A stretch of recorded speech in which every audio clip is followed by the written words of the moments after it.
इस क्लास में हम पढ़ेंगे हिंदी व्याकरण पाठ 3। पाठ का नाम है विकारी शब्द।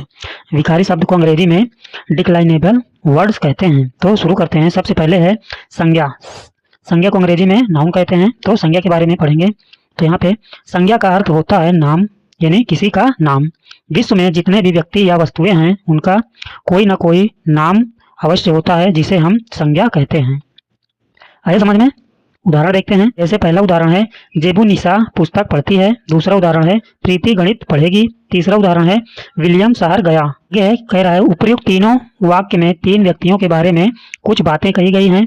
जब किसी के विषय में कुछ कहा जाएगा तब उसका नाम लेना पड़ेगा। नाम ना होगा तो नाम रखना पड़ेगा। वस्तुओं अथवा दशाओं का ज्ञान ना होगा तो उनका नाम लेकर बताना होगा। नाम का दूसरा नाम व्याकरण में संज्ञा है। संज्ञा की परिभाषा देखते हैं। कह रहा है वह शब्द जिससे किसी प्राणी, वस्तु अथवा भाव का नाम ज्ञात हो, ज्ञात मतलब जानकारी हो, उसे संज्ञा कहते हैं या वह संज्ञा कहलाता है। जैसे उषा, गुलाब, पाटलिपुत्र, बचपन आदि। आए समझ में। यहाँ पे उषा क्या है? कोई व्यक्ति या किसी का नाम है। गुलाब क्या है? गुलाब फूल का नाम है। पाटलिपुत्र किसी स्थान का नाम है। हिंदी में संज्ञा के तीन भेद होते हैं। पहला व्यक्तिवाचक संज्ञा, दूसरा जातिवाचक संज्ञा, तीसरा है भाववाचक संज्ञा। आए समझ में। यहाँ पे नोट में दिया है अब अधिकांश व्याकरण संज्ञा के 5 भेद मानते हैं। यानी अब हिंदी में संज्ञा के कितने भेद हैं? 5 हैं। कौन कौन से? पहला है व्यक्तिवाचक संज्ञा, दूसरा है जातिवाचक संज्ञा, तीसरा है समूहवाचक संज्ञा, चौथा है द्रव्यवाचक संज्ञा, पांचवा है भाववाचक संज्ञा। आगे कह रहा है जो लोग संज्ञा के 3 भेद ही मानते हैं वे समूहवाचक एवं द्रव्यवाचक संज्ञा के शब्दों को जातिवाचक संज्ञा के अंतर्गत रखते हैं। क्या कह रहा है? कह रहा है कि जो लोग संज्ञा के 3 भेद ही मानते हैं, यानी ये तीनों को मानते हैं, वे समूहवाचक एवं द्रव्यवाचक संज्ञा के शब्दों को किसमें रखते हैं? जातिवाचक संज्ञा के अंतर्गत रखते हैं। संज्ञा के 5 भेद अधिक मान्य एवं तर्क संगत हैं। हिंदी व्याकरण में सभी तरह की संज्ञाओं को 2 भागों में बांटा गया है। प्रथम वस्तु की दृष्टि से और द्वितीय धर्म की दृष्टि से। जैसे व्यक्तिवाचक संज्ञा, जातिवाचक संज्ञा, समूहवाचक संज्ञा, द्रव्यवाचक संज्ञा वस्तु की दृष्टि के अंतर्गत आते हैं। कौन कौन से वस्तु की दृष्टि से आते हैं? व्यक्तिवाचक संज्ञा, जातिवाचक, समूहवाचक, द्रव्यवाचक संज्ञा, ये सभी वस्तु की दृष्टि के अंतर्गत आते हैं। तथा भाववाचक संज्ञा धर्म की दृष्टि के अंतर्गत आते हैं। आगे यहाँ दिया गया संज्ञा के भेद, यानी चार्ट दिया गया है। संज्ञा के कितने भेद हैं? हमने पढ़ा 5। कौन कौन से हैं? पहला है व्यक्तिवाचक संज्ञा, दूसरा है जातिवाचक संज्ञा, तीसरा है भाववाचक संज्ञा और चौथा नंबर है समूहवाचक संज्ञा तथा 5वां नंबर है द्रव्यवाचक संज्ञा। अब इन सबके उदाहरण देखते हैं। यहाँ पे व्यक्तिवाचक संज्ञा के उदाहरण है जैसे भारत, रमेश। जातिवाचक संज्ञा के उदाहरण देखते हैं जैसे लड़का, जंगल। और भाववाचक संज्ञा के उदाहरण है मिठास, मित्रता। उसी प्रकार समूहवाचक संज्ञा के उदाहरण है भीड़, सभा, पुस्तकालय। और 5वां है द्रव्यवाचक संज्ञा के उदाहरण है तेल, आटा, दूध आदि। आगे है पहला नंबर व्यक्तिवाचक संज्ञा क्या होता है या किसे कहते हैं, इसके बारे में जानते हैं। जिस शब्द से किसी एक ही व्यक्ति अथवा वस्तु का बोध मतलब जानकारी होता है उसे व्यक्तिवाचक संज्ञा कहते हैं। जैसे उदाहरण में प्रयाग, संध्या, अंकित, काशी, द्वारका, हिमालय, गंगा आदि। आगे है जातिवाचक संज्ञा क्या होता है या किसे कहते हैं। दूसरा नंबर है जातिवाचक संज्ञा क्या होता है या किसे कहते हैं, इसके बारे में जानते हैं। कह रहा है जिस शब्द अथवा नाम से किसी व्यक्ति अथवा वस्तु की समस्त जाति का बोध होता है उसे जातिवाचक संज्ञा कहते हैं। आए समझ में। यहाँ पर क्या कह रहा है? जातिवाचक यानी किसी जाति के बारे में बताया जाए या नाम आए उसे जातिवाचक संज्ञा कहते हैं। क्या कह रहा है कि जिस शब्द अथवा नाम से किसी व्यक्ति अथवा वस्तु की समस्त जाति, समझ में आया, जिसका बोध होता है यानी जानकारी होता है उसे जातिवाचक संज्ञा कहते हैं। जैसे में उदाहरण है मनुष्य। मनुष्य क्या है? एक जातिवाचक संज्ञा है। जैसे मनुष्य, कभी एक मनुष्य तो है नहीं, बहुत सारे मनुष्य है संसार में, तो ये क्या है? मनुष्य शब्द क्या है? ये जातिवाचक संज्ञा। उसी प्रकार पर्वत, पर्वत भी बहुत सारे हैं, तो ये क्या है? पर्वत क्या है? जातिवाचक संज्ञा। आगे कह रहा है व्यक्तिवाचक और जातिवाचक संज्ञाओं में प्रधान अंतर यह है कि व्यक्तिवाचक में किसी वर्ग के एक ही का बोध या जानकारी होता है और जातिवाचक में समस्त मतलब सभी। आए समझ में। आगे देखते हैं। तीसरा नंबर है समूहवाचक संज्ञा क्या होता है या किसे कहते हैं, इसके बारे में जानते हैं। कह रहा है जिस शब्द से किसी वस्तु अथवा व्यक्ति के समूह का बोध मतलब क्या होता है? जानकारी या पता चलता है, उसे समूहवाचक संज्ञा कहते हैं। जैसे उदाहरण है सभा। सभा में क्या है? बहुत से लोग रहते हैं। भीड़, भीड़ भी क्या है? एक समूहवाचक संज्ञा। कुंज, कुंज मतलब क्या होता है? भीड़ होता है। समझ में आया। आगे देखते हैं। चौथा नंबर है द्रव्यवाचक संज्ञा। द्रव्यवाचक संज्ञा क्या होता है, इसके बारे में जानते हैं। कह रहा है जिस शब्द से नाप तौल वाली वस्तु का बोध मतलब पता चले या जानकारी हो उसे द्रव्यवाचक संज्ञा कहते हैं। जैसे में उदाहरण है कोयला, दूध, पानी, तेल आदि बहुत से ठीक है, आगे देखते हैं। 5वां नंबर है हमारा भाववाचक संज्ञा। भाववाचक संज्ञा क्या होता है? जिस शब्द से किसी वस्तु अथवा व्यक्ति के गुण, दशा, भाव, व्यापार, धर्म, अवस्था, स्वभाव का बोध होता है या पता चलता है या जानकारी होता है, उसे भाववाचक संज्ञा कहते हैं। जैसे उदाहरण में दया, सच्चाई, क्रोध, दरिद्रता, चढ़ाई आदि, ये सभी क्या है? भाववाचक संज्ञा है। आगे है अनेक भाववाचक संज्ञाएं। व्यक्तिवाचक संज्ञा, जातिवाचक संज्ञा, सर्वनाम, क्रिया विशेषण, क्रिया विशेषण तथा अव्ययों में निम्नलिखित प्रत्यय लगकर बनती हैं। प्रत्यय कौन कौन से हैं? ई, त्वा, ता, पन, हट, वट, पा, का, वा, सा, त आदि, इनसे बने भाववाचक संज्ञा शब्द जैसे लड़ाई, ममत्व, मनुष्यता, लड़कपन, घबराहट, सजावट, बुढ़ापा, ठंडक, बहाव, मिठास, गढ़ंत आदि हैं। आगे है व्यक्तिवाचक संज्ञा से शिवत्व, गांधी से गांधीवाद, हिटलर से हिटलरशाही। जातिवाचक संज्ञा से बनता है लड़का से बनता है लड़कपन, मित्र से मित्रता, मानव से मानवता। उसी प्रकार सर्वनाम से अपनापन, मम से ममता, अहम से अहंकार। आए समझ में? आगे देखते हैं। क्रिया से सजाना से बनता है सजावट, बहना से बहाव, लिखना से लिखावट, चढ़ना से चढ़ाई, दौड़ना से दौड़, लड़ना से लड़ाई, पढ़ना से पढ़ाई। ये सभी क्या है? भाववाचक संज्ञा के उदाहरण हैं। आगे क्या है? विशेषण से बनने वाले शब्द भोला से भोलापन, सरल से सरलता, नम्र से नम्रता, विनम्र से विनम्रता, भला से भलाई, ठंडा से ठंडक, चतुर से चतुराई, दुर्बल से दुर्बलता, मीठा से मिठास शब्द बनते हैं। आगे देखते हैं। आगे है अव्यय से बनने वाले शब्द जैसे सम से समता, मिथ्या से मिथ्यात्व, दूर से दूरी, समीप से समीप्य। यहाँ पे नोट दिया गया है, नोट में देखते हैं। ज्ञातव्य को ही भाववाचक संज्ञाओं का प्रायः बहुवचन नहीं होता है। जब भाववाचक संज्ञाओं का प्रयोग बहुवचन के रूप में किया जाता है तब वे जातिवाचक संज्ञाओं के समान प्रयुक्त होते हैं। जैसे भाववाचक संज्ञा विशेषता का बहुवचन विशेषताएं जातिवाचक संज्ञा हैं। आया समझ में? क्या कह रहा है नोट में? क्या कह रहा है? कह रहा है ज्ञातव्य मतलब जानकारी हो कि भाववाचक संज्ञाओं का प्रायः बहुवचन नहीं होता। क्या कह रहा है? भाववाचक संज्ञाओं का बहुवचन नहीं होता। जब भाववाचक संज्ञाओं का प्रयोग बहुवचन के रूप में किया जाता है तब वे जातिवाचक संज्ञाओं के समान प्रयुक्त होते हैं यानी प्रयोग होते हैं। जैसे भाववाचक संज्ञा विशेषता का बहुवचन विशेषताएं क्या कहलाएगा? जातिवाचक संज्ञा।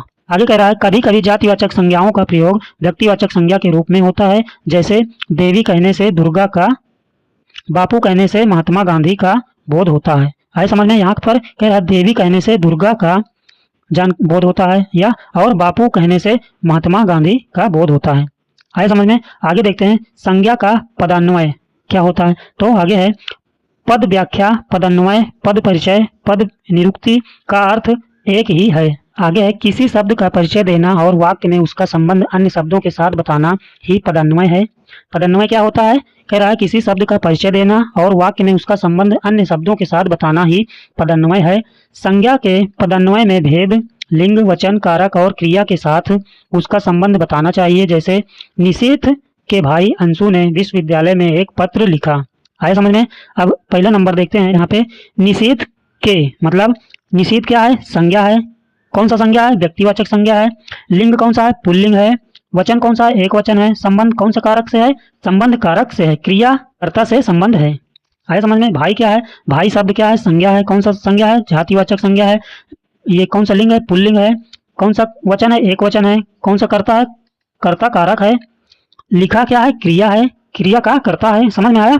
सो क्या है? एक संज्ञा है। कौन सी संज्ञा है? व्यक्तिवाचक संज्ञा है। लिंग कौन सा है? पुल्लिंग है। वचन कौन सा है? एक वचन है। इसमें कर्ता है अंशु। ठीक है। कारक कौन सा है? कारक लिखा और क्रिया का कर्ता है। विश्वविद्यालय में क्या क्या है? विश्वविद्यालय क्या है? एक संज्ञा है। कौन सी संज्ञा है? जातिवाचक संज्ञा है। कौन सा लिंग है? तो विश्वविद्यालय कौन सा लिंग है? स्त्रीलिंग है। कौन एक वचन है कि बहुवचन? तो विश्वविद्यालय क्या है? एक वचन है। अधिकरण कारक है। क्रिया के आधार पर आधार स्थल का बोध है यानी विश्वविद्यालय क्या है? एक स्थल है। पत्र देखते हैं। पत्र क्या है? एक संज्ञा है। कौन सी संज्ञा है? जातिवाचक संज्ञा है। लिंग कौन सा है? पुल्लिंग है। वचन एक वचन है। कर्म कर्म है कर्म कारक। फिर उसके बाद लिखा क्रिया का कर्म है। आए समझ में? आगे पढ़ेंगे। संज्ञा के बाद क्या पढ़ेंगे? अब हम पढ़ेंगे लिंग के बारे में। लिंग को अंग्रेजी में जेंडर कहते हैं। तो देखते हैं लिंग का आशय शब्द की जाति से है। तो लिंग की परिभाषा देखते हैं। संज्ञा के जिस रूप से किसी वस्तु की जाति यानी पुरुष या स्त्री का बोध बोध मतलब जानकारी होता है उसे लिंग कहते हैं। लिंग संस्कृत भाषा का एक शब्द है जिसका अर्थ होता है चिन्ह या निशान। चिन्ह या निशान किसी संज्ञा का ही होता है। संज्ञा किसी वस्तु के नाम को कहते हैं और वस्तु या तो पुरुष जाति का होगा या स्त्री जाति का हो। अब आगे देखते हैं लिंग के भेद। हिंदी व्याकरण में दो प्रकार के लिंग होते हैं। पहला है पुल्लिंग। पुल्लिंग को अंग्रेजी में मैस्कुलिन जेंडर कहते हैं और दूसरा स्त्रीलिंग। स्त्रीलिंग को फेमाइन जेंडर कहते हैं। यहाँ पे आगे है सामान्यता हिंदी में आ पुल्लिंग प्रत्यय पुल्लिंगार्थ है और ई स्त्री प्रत्यय है। समझ में क्या कह रहा है? कह रहा है सामान्यता हिंदी में बड़ा आ पुल्लिंग प्रत्यय है, फिर पुल्लिंगार्थ जिसे कहते हैं और दूसरे में ई स्त्री प्रत्यय है। पहला नंबर पुल्लिंग क्या होता है, पुल्लिंग के बारे में जानते हैं। तो संज्ञा के जिस रूप से पुरुष या नर का बोध हो या जानकारी हो उसे पुल्लिंग कहते हैं। जैसे उदाहरण है, पहला लड़का पढ़ता है, दूसरा है घोड़ा दौड़ता है। यहाँ लड़का और घोड़ा पुल्लिंग हैं। दूसरा नंबर है स्त्रीलिंग क्या होता है, इसके बारे में जानते हैं। संज्ञा के जिस रूप से किसी वस्तु की स्त्री या मादा जाति का बोध बोध मतलब जानकारी होता है उसे स्त्रीलिंग कहते हैं। उदाहरण में श्यामा गाती है। दूसरा उदाहरण है पुस्तक लुभावनी है। यहाँ पर श्यामा क्या है, स्त्रीलिंग है और पुस्तक क्या है, स्त्रीलिंग है। आगे है अंग्रेजी के न्यूट्रल जेंडर जिसे न्यूट्रल जेंडर भी कहते हैं तथा संस्कृत के तीसरे क्लीव वर्ग जिसे नपुंसक लिंग को हिंदी ने छोड़ दिया है, यानी हिंदी में नहीं माना गया, अर्थात नपुंसक लिंग का हिंदी भाषा में प्रचलन नहीं है। अतः हिंदी में सारे पदार्थवाचक शब्द चाहे वे चेतन हो या जड़ स्त्रीलिंग और पुल्लिंग इन दो लिंगों में विभक्त हैं। पुल्लिंग शब्द देखते हैं। धातु, अन्न, माह, दिवस, तारे, ग्रह, रत्न, देश, शहर, पहाड़, वृक्ष इत्यादि के नाम पुल्लिंग होते हैं। अपवाद के रूप में पृथ्वी, चांदी, मूंग, अरहर, मकई, दाल, इमली, काशी, मथुरा, अयोध्या आदि स्त्रीलिंग हैं, यानी इनको क्या कहते हैं। आगे इनके अलावा अकारांत शब्द जैसे छाता, लोटा, तनुजा आदि तथा इकारांत शब्द धोबी, कुर्मी आदि पुल्लिंग शब्द हैं। आगे है पा, त्वा, आव, पन वाले भाववाचक शब्दांत जैसे बुढ़ापा, लड़कपन इत्यादि पुल्लिंग शब्द होते हैं। अब स्त्रीलिंग शब्द के बारे में जानते हैं। नदियों के नाम जैसे गंगा, यमुना, सरस्वती तथा तिथियों के नाम जैसे दूज, चौथ इत्यादि स्त्रीलिंग शब्द हैं। अपवाद के रूप में सिंधु, ब्रह्मपुत्र तथा सोन नदियां पुल्लिंग हैं। अकारांत शब्द जैसे डलिया, खटिया, डिबिया इत्यादि तथा इकारांत शब्द जैसे रोटी, लाठी, कुर्सी आदि स्त्रीलिंग शब्द हैं। अपवाद के रूप में घी, दही, पानी, हाथी शब्द पुल्लिंग हैं। वट, हट, ता, आई वाले भाववाचक शब्दांत जैसे बनावट, घबराहट, मनगढ़ंत, शिष्टता आदि स्त्रीलिंग शब्द हैं। आगे है नोट में देश, मित्र, शत्रु, प्रधानमंत्री, कपड़ा, पानी, आत्मा आदि कुछ शब्दों का प्रयोग दोनों लिंग में होता है। उदाहरण जैसे यहाँ पर कपड़ा स्त्रीलिंग में भी प्रयोग होता है और पुल्लिंग में भी। जैसे स्त्रियां रेशमी कपड़े से बनी साड़ियां पसंद करती हैं, उसी प्रकार मोहन का कपड़ा गंदा है। आत्मा स्त्रीलिंग में प्रयोग होता है और पुल्लिंग में भी। जैसे आत्मा कभी नहीं मरती। फिर उसके बाद पुरानी लाल हवेली में प्रेत आत्मा ने भारी उत्पात मचा रखा है।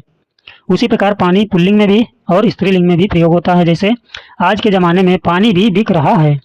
स्त्रीलिंग में पानी की कोई आकृति नहीं होती, इसे जिस पात्र में डालें या उसी की आकृति ले लेती है। आए समझ में। आगे है अप्राणीवाचक शब्दों के लिंग की पहचान कुछ कठिन है, जिसका ज्ञान साधारण बोलचाल तथा कोश से होता है। वस्तुतः हिंदी में लिंग निर्धारण के लिए अपवादों की अधिक संख्या के कारण कोई नियम बनाना कठिन है। अब पढ़ेंगे वचन। वचन को अंग्रेजी में नंबर कहते हैं। वचन की परिभाषा देखते हैं। संज्ञा सर्वनाम विशेषण और क्रिया के जिस रूप से ज्ञात हो कि वह एक के लिए प्रयुक्त हुआ है अथवा एक से अधिक के लिए उसे वचन कहते हैं। वचन का अर्थ होता है बोली, कथन, लेकिन व्याकरण में इसे संख्या के अर्थ में प्रयोग किया जाता है। कहने का तात्पर्य कि शब्दों का संख्या बोधक विकारी रूप ही वचन है। अंग्रेजी की तरह हिंदी में भी वचन के दो प्रकार हैं। हिंदी में वचन के कितने प्रकार हैं? दो प्रकार हैं। कौन कौन से?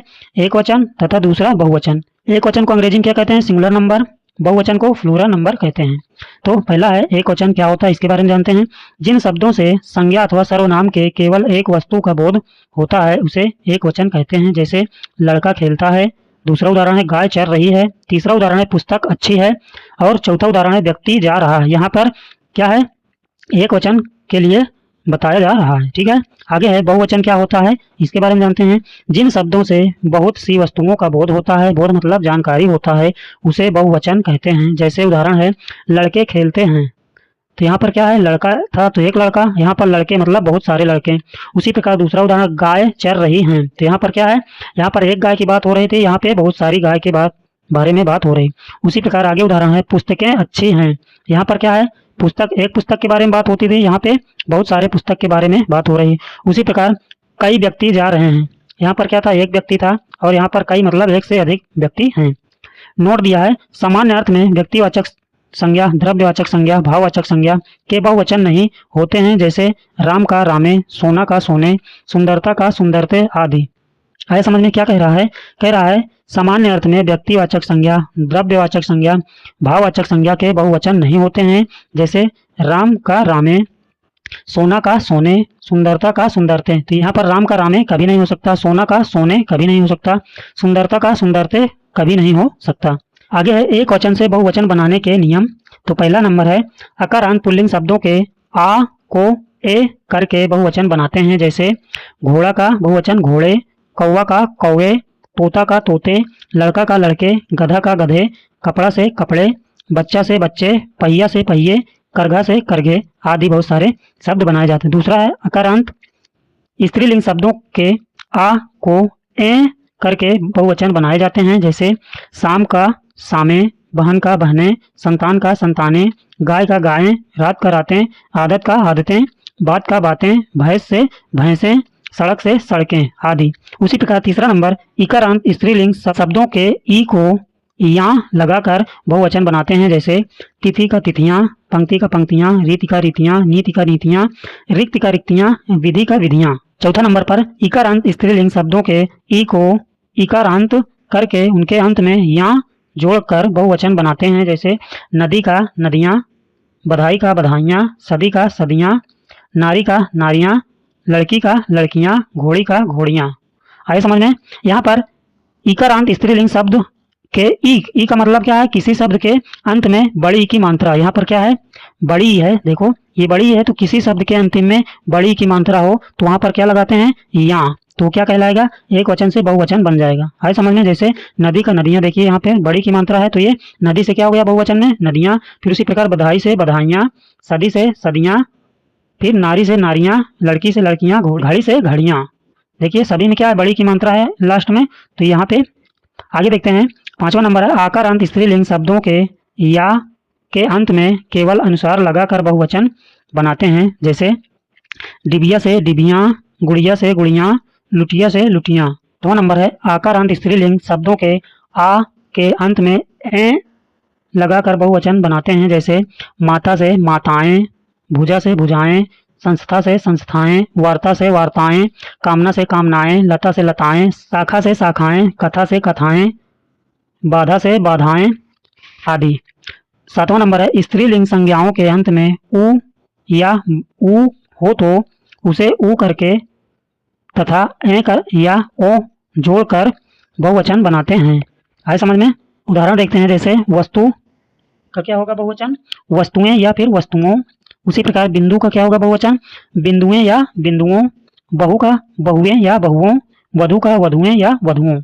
आगे है आठवां नंबर, एक वचन शब्दों के आगे लोग, जन, वर्ग, वृंद आदि शब्द लगाकर बहुवचन बनाते हैं। जैसे दलित तो दलित वर्ग, समझ में आया, दलित का बहुवचन दलित वर्ग, भक्त का भक्तजन, श्रोता का श्रोतागण, तुम का तुम लोग, बाल का बाल वृंद, पाठक का पाठकगण, स्त्री का बहुवचन स्त्रीजन, आप का बहुवचन आप लोग, अधिकारी का बहुवचन अधिकारी वर्ग, नारी का बहुवचन नारी वृंद, सुधी का बहुवचन सुधी जन, पिछड़ा का बहुवचन पिछड़ा वर्ग। आगे है नोट में देखते हैं। कुछ पुल्लिंग शब्दों के एक वचन और बहुवचन समान रहते हैं। जैसे ईश्वर, आकाश, सूर्य, मन, मामा, नाना, बाबा, दादा, दाता, योद्धा, आत्मा आदि। जैसे ना नौ मन तेल होगा, ना राधा नाचेगी। समझ में। जैसे उदाहरण में क्या है, ना नौ मन तेल होगा, ना राधा नाचेगी।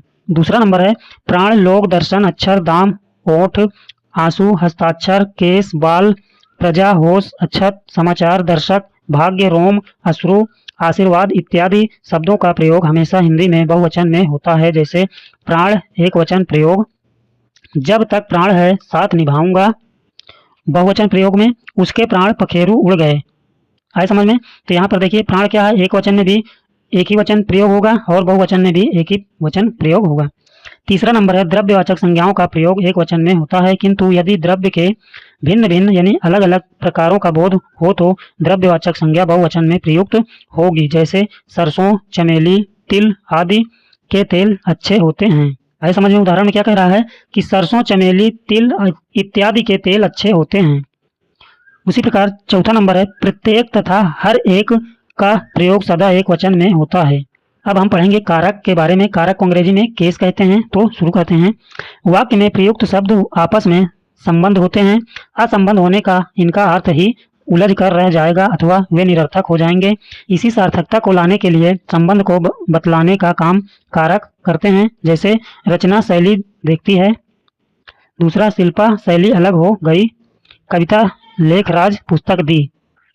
इन तीनों वाक्यों में उद्देश्य और विधेय का संगत संबंध प्रकट न होने से वाक्य का उपयुक्त अर्थ समझ में नहीं आता। कारक का यही प्रयोजन है कि वह शब्दों का वाक्य में संगत संबंध प्रकट करता है। जैसे रचना शैली को देखती है, शिल्पा शैली से अलग हो गई है। यहाँ पे रचना और शैली दो अलग अलग हैं, उसी प्रकार शिल्पा और शैली अलग अलग हैं। उसी यहाँ पर भी रचना शैली, शिल्पा शैली, कविता लेखराज, यहाँ पर दो लोग हैं। ठीक है, आगे देखते हैं। अगला उदाहरण है कविता ने लेखराज को पुस्तक दी। यहाँ उद्देश्य और विधेय का प्रयोग और अर्थ स्पष्ट है। कारक की परिभाषा देखते हैं। संज्ञा अथवा सर्वनाम के जिस रूप से उसका संबंध वाक्य के किसी दूसरे शब्द के साथ विशेषता क्रिया के साथ ज्ञात होता है उसको कारक कहते हैं। आए समझ में क्या कह रहा है? कारक की परिभाषा क्या है या कारक किसे कहते हैं? तो संज्ञा अथवा सर्वनाम के जिस रूप से उसका संबंध वाक्य के किसी दूसरे शब्द के साथ विशेषता क्रिया के साथ ज्ञात होता है उसको कारक कहते हैं। जैसे उदाहरण है राम ने राक्षसों को वाणों से मारा। विभक्ति कारक सूचित करने के लिए संज्ञा अथवा सर्वनाम के साथ जो प्रत्यय लगाया जाता है उसे विभक्ति कहते हैं। विभक्ति क्या होता है या विभक्ति किसे कहते हैं? कह रहा है कि कारक सूचित करने के लिए संज्ञा अथवा सर्वनाम के साथ जो प्रत्यय लगाया जाता है उसे विभक्ति कहते हैं। आगे है कारक के भेद। कतिपय विद्वान हिंदी में संस्कृत की भांति 6 कारक ही मानते हैं, किंतु हिंदी में 8 कारक मानने की पक्की प्रथा चल पड़ी है। अतः कारक के विभक्तियों सहित 8 भेद हुए जो इस प्रकार हैं। तो ये इधर क्या है? कारक हैं और इधर विभक्तियां हैं। तो देखते हैं। पहला कारक क्या है? कर्ता, दूसरा है कर्म, तीसरा है करण, चौथा है संप्रदान, पांचवा अपादान, छठा नंबर संबंध, सातवां है अधिकरण और आठवां है संबोधन। तो कर्ता को अंग्रेजी में नॉमिनेटिव कहते हैं, कर्म को ऑब्जेक्टिव, करण को अंग्रेजी में क्या कहते हैं? इंस्ट्रूमेंटल कहते हैं, संप्रदान को डेटिव कहते हैं, अपादान को अबलेटिव कहते हैं, संबंध को जिनेटिव कहते हैं, अधिकरण को लोकेटिव कहते हैं, संबोधन को एड्रेसिव कहते हैं। तो आगे देखते हैं।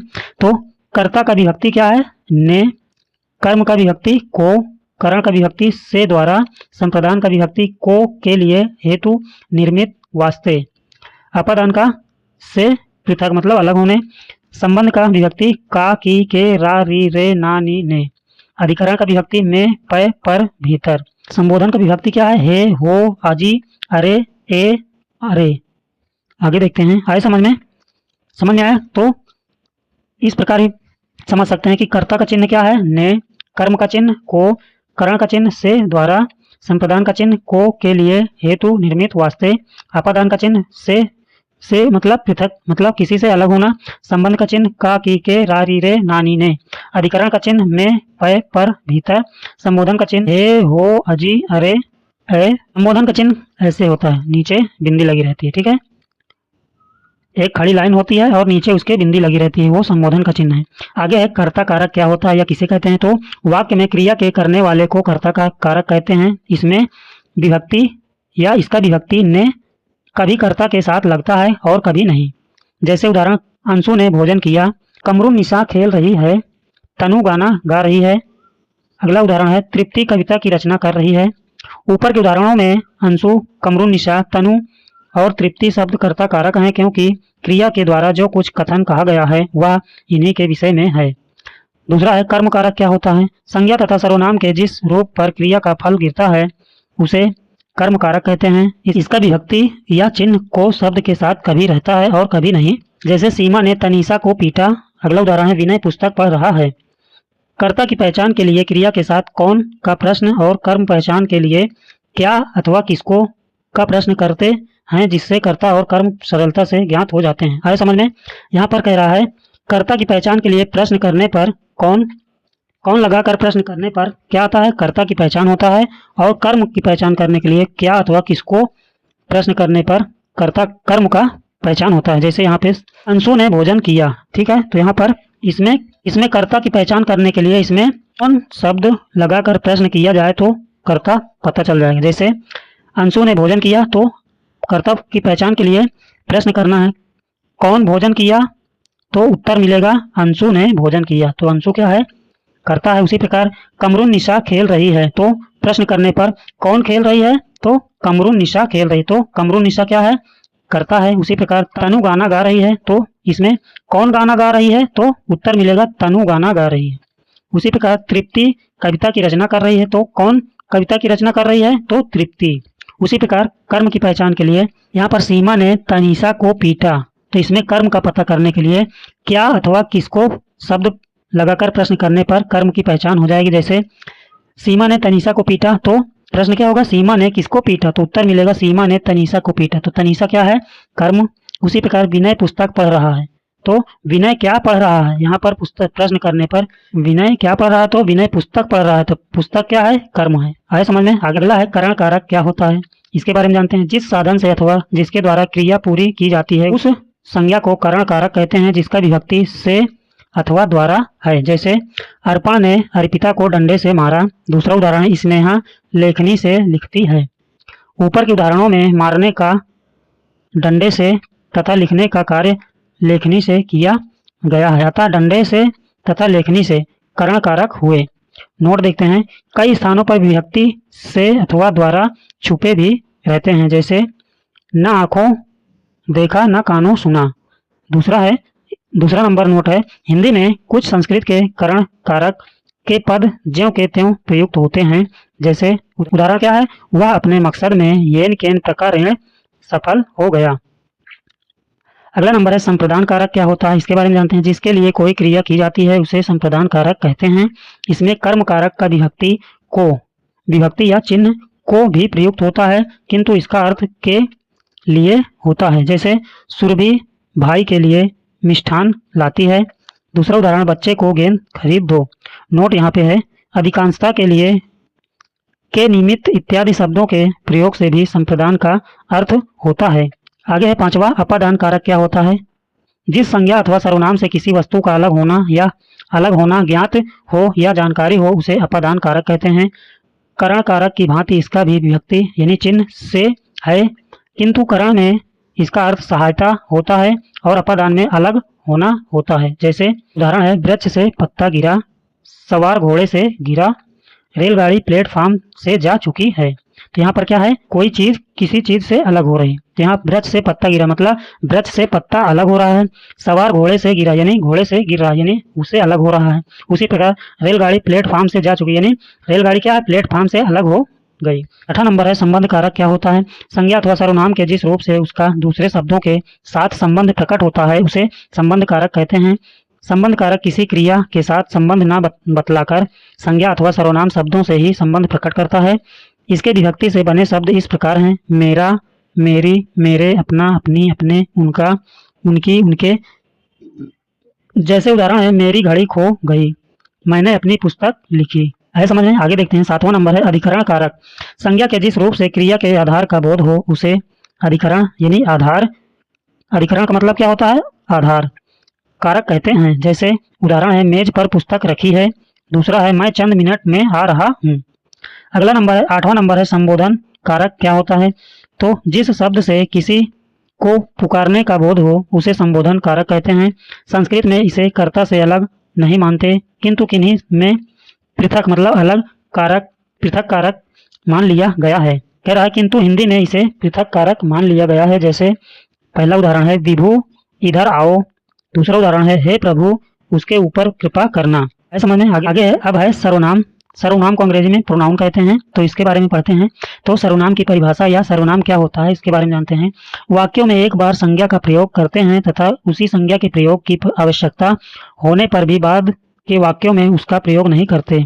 उसके स्थान पर क्या कह रहा है, कह रहा है वाक्यों में एक बार संज्ञा का प्रयोग करते हैं तथा उसी संज्ञा के प्रयोग की आवश्यकता होने पर भी बाद के वाक्यों में उसका प्रयोग नहीं करते। उसके स्थान पर वह, उसका आदि शब्दों का प्रयोग करते हैं। संज्ञा के स्थान पर प्रयुक्त होने वाले शब्द सर्वनाम कहलाते हैं। आए समझ में, कह रहा है संज्ञा के स्थान पर प्रयुक्त मतलब प्रयोग होने वाले शब्द सर्वनाम कहलाते हैं। अतः पंडित कामता प्रसाद गुरु के अनुसार सर्वनाम उस विकारी शब्द को कहते हैं जो पूर्वापर संबंध से किसी भी संज्ञा के बदले आता है।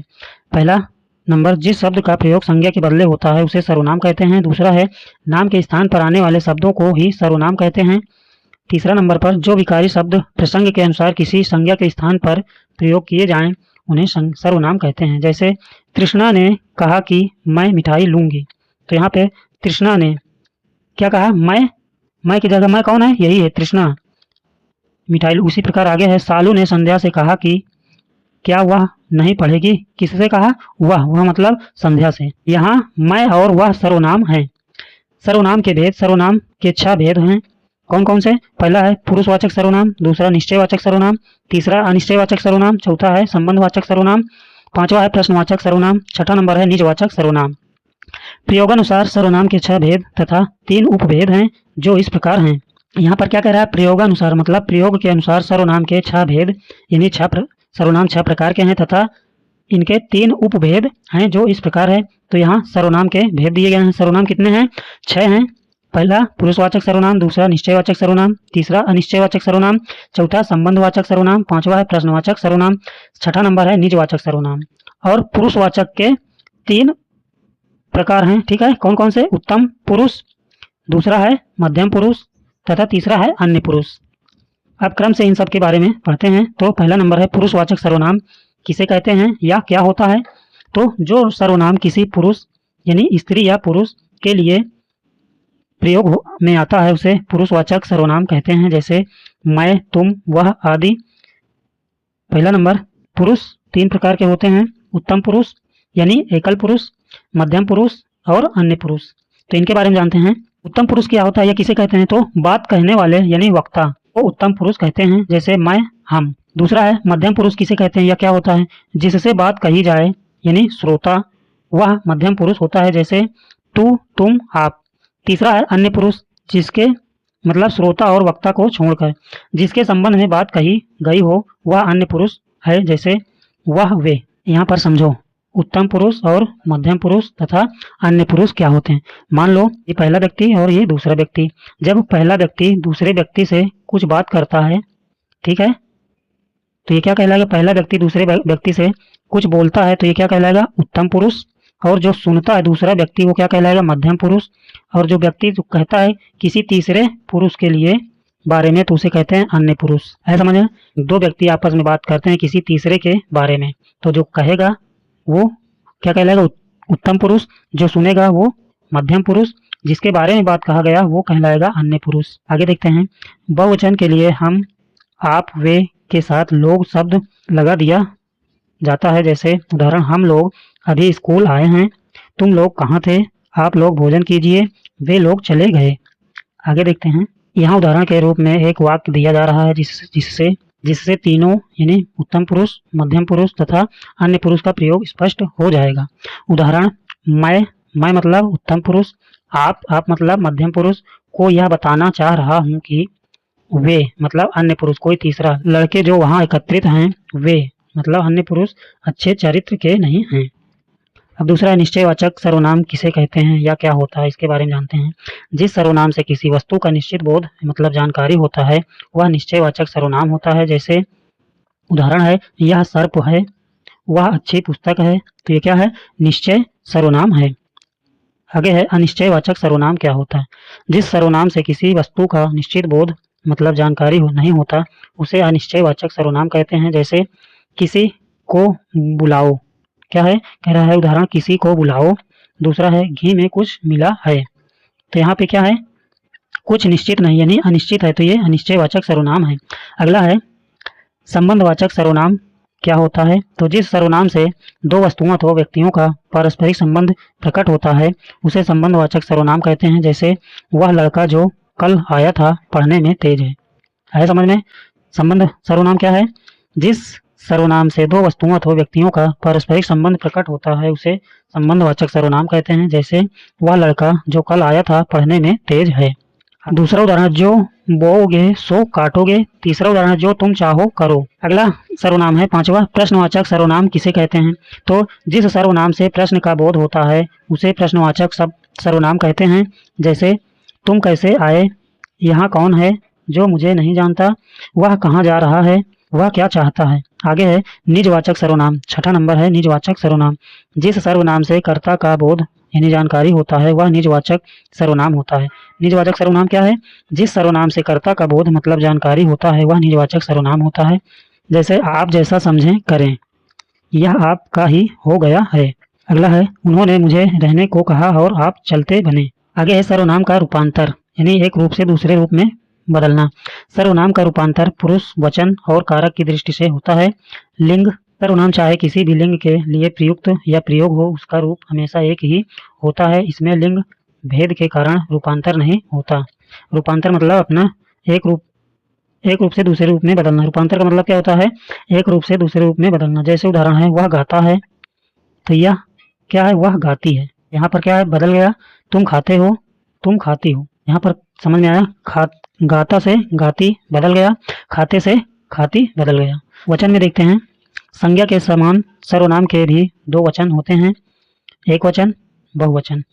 पुरुषवाचक और निश्चयवाचक सर्वनाम को छोड़कर शेष सर्वनाम विभक्ति रहित बहुवचन में एक वचन के समान रहते हैं। यहाँ पर क्या कह रहा है? कह रहा है पुरुषवाचक और निश्चयवाचक सर्वनाम को यानी पुरुषवाचक सर्वनाम और निश्चयवाचक सर्वनाम को छोड़कर शेष सर्वनाम विभक्ति रहित यानी बिना विभक्ति के बहुवचन में एक वचन के समान रहते हैं। जैसे यहाँ पर एक वचन, ये बहुवचन। तो मैं क्या है? एक वचन है, इसका बहुवचन हम।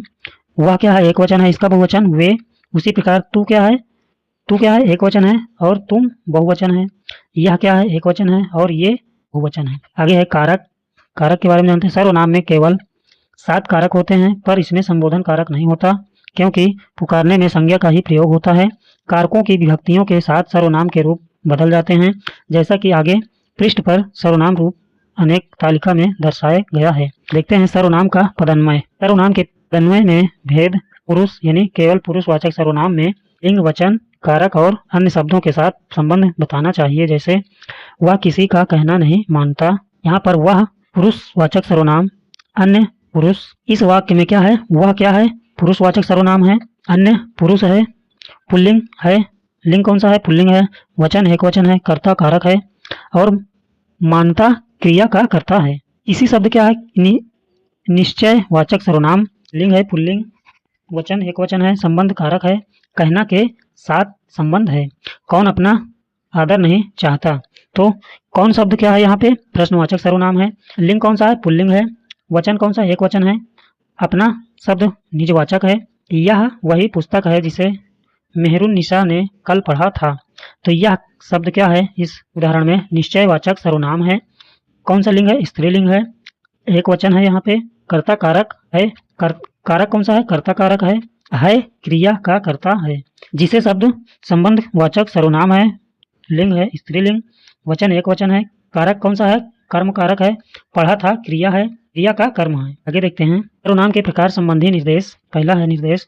सर्वनाम जिस संज्ञा के स्थान पर प्रयुक्त होता है उसी के अनुसार लिंग और वचन होता है। दूसरा नंबर, उत्तम पुरुष संबंध कारक के चिन्ह का की के क्रमशः रा री रे के रूप में बदल जाता है। तीसरा है स्त्री और पुल्लिंग के आधार पर सर्वनाम में परिवर्तन नहीं होता, दोनों में समान रहता है। चौथा नंबर है वचन और कारक के आधार पर सर्वनामों में रूपांतर होता है। जैसे मैं, हम, तू, तुम। जैसे मैं से हम में बदल जाता है, तू से तुम में, मेरा से हमारा, आप से आपने, आपके लिए, आप से आपको आदि में बदल जाता है। अगला नंबर है मैं, तू, यह, वह विभक्ति रहित सर्वनाम कर्ता कारक के बहुवचन में क्रमशः हम, तुम, ये, वे के रूप में परिवर्तित हो जाते हैं। सर्वनाम रूप अनेक यानी सर्वनाम के रूप अनेक। यहाँ पर सर्वनाम में संज्ञा की ही भांति लिंग, वचन, कारक होते हैं पर इसमें संबोधन कारक नहीं होता। कारकों की विभक्तियों के साथ सर्वनाम के रूप बदल जाते हैं, जैसा कि सर्वनाम रूप अनेक नामक तालिका में दर्शाया गया है। यहाँ पे एक सर्वनाम, ये सभी सर्वनाम हैं, ये कर्ता हैं, ये इधर कर्म हैं, फिर उसके बाद करण है, फिर उसके बाद संप्रदान करण, फिर इधर अपादान, फिर इधर संबंध, फिर इधर अधिकरण, इधर वचन। आए समझ में? देखते हैं सभी को। तो सर्वनाम में क्या है? मैं, फिर मैं क्या है? कर्ता, मैं, मैंने क्या है? कर्ता है। कर्म क्या है? मुझको, मुझे, करण मुझसे, संप्रदान मुझको, मुझे, मेरे लिए, अपादान में मुझसे, संबंध मेरा, मेरी, मेरे, अधिकरण मुझ में, मुझ पर, एक वचन। ये सभी क्या है? एक वचन हैं। फिर आगे देखते हैं। हम क्या है? सर्वनाम है। हम, हमने क्या है? कर्ता है। फिर उसके बाद कर्म में हमको, हमें, करण हमसे, संप्रदान हमको, हमें, हमारे लिए, अपादान हमसे, संबंध हमारा, हमारी, हमारे, अधिकरण हम में, हम पर। कौन सा है? वचन, बहुवचन है। फिर उसी प्रकार तुम क्या है? सर्वनाम है। फिर कर्ता में तुम, तुमने, कर्म तुमको, तुम्हें, करण तुमसे, संप्रदान तुमको, तुम्हें, अपादान में तुमसे, संबंध में तुम्हारा, तुम्हारी, तुम्हारे, अधिकरण तुम में, तुम पर। वचन कौन सा है? एक वचन है। फिर उसी प्रकार वह क्या है? सर्वनाम है। कर्ता में वह, उसने, कर्म उसको, उसे, करण उससे, संप्रदान उसको, उसे, उसके लिए, अपादान उससे, फिर संबंध में उसका, उसकी, उसके, अधिकरण में उसमें, उस पर। वचन क्या है? एक वचन है। फिर उसके बाद सर्वनाम में वे, कर्ता में वे, उन्होंने, कर्म उनको, उन्हें, करण उनसे, संप्रदान में उनको, उन्हें, उनके लिए, फिर अपादान है उनसे, संबंध है उनका, उनकी, उनके, अधिकरण है उनमें, उन पर। वचन है बहुवचन। उसी प्रकार सर्वनाम आप क्या है? निजवाचक। आगे है सर्वनाम आप, ये क्या है? निजवाचक। फिर कर्ता में आप, कर्म में आप, कर्म में अपने को, करण में अपने से, संप्रदान में अपने लिए, अपादान में अपने से, संबंध में अपना, अपनी, अपने, अपने पर, अधिकरण में अपने में, फिर वचन में है एक वचन। इस क्लास में यहीं तक, मिलते हैं अगली क्लास में।